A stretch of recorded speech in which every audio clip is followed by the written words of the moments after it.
Do I want to move over to Bob now and take a look? You've got a CD-ROM player, not a CD-ROM, but a CD player, in fact, compact disc player hooked up to your NEC unit. And we want to take a look at what additional capabilities that adds to a video game. What you're able to do with the CD player that's never been able to be done before is increase the graphical content and also have real live music, digital music and voice equivalent to what would be on a CD or on a video disc. For graphics. So the whole game is coming off the CD. I mean, the graphics, the code, the music. That's right. We use the CD instead of a cartridge as the storage medium for the gameplay, and that comes off immediately into the system. And then the data for the music and for the voice and for the animation comes down in a streaming path from the disc. And what's that extra interface box cost? Is that very expensive to get into this? Assuming you already own a CD player. Well, you have to buy the CD player to go with the system. Right. It's $399. All right, I see the game is up here. Describe what's going on here. East, the ideal utopia. This is the introduction of the world East.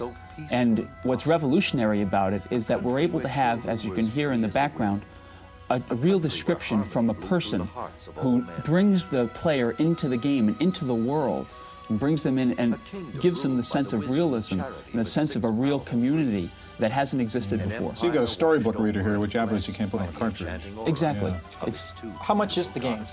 The game itself is $60 retail. And I guess you got pretty sophisticated graphics coming off that. They're coming off the CD also? That's right. They come directly off the CD. The empty abyss of infinite This is an adventure game? It's an adventure role-playing game. What it really does is push the technology of interleaving data and audio together. It's pushing the pioneer area. Are there many titles out now on the CD form for the NEC? We have 6 titles out now on the CD, and we'll have, beginning next year, 1 a month or more.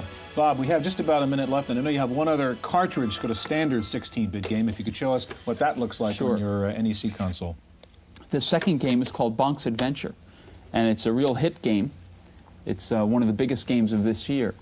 Bonk is a lovable character, and again, he's taken advantage of the 16-bit Rather than a graphics. crude, faceless creature, what we have here is somebody that, in the same sense as a Warner Brothers Daffy Duck cartoon, shows some facial personality.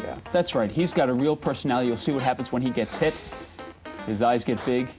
He uses his head. He's a cave doo-doo. His only weapon is his head. Yeah, so really watching this, I mean, you're looking at, if you don't mind, a kind of Mario kind of thing, only but with more personality, more characters, which you're able to get in here with, That's with right. the 16 More bits. realism, more depth, greater colors. Okay. Guys, thank you very much. Well, what is the best game system, and should you let your kids play them? Well, we'll ask an expert in just a moment, so stay with us.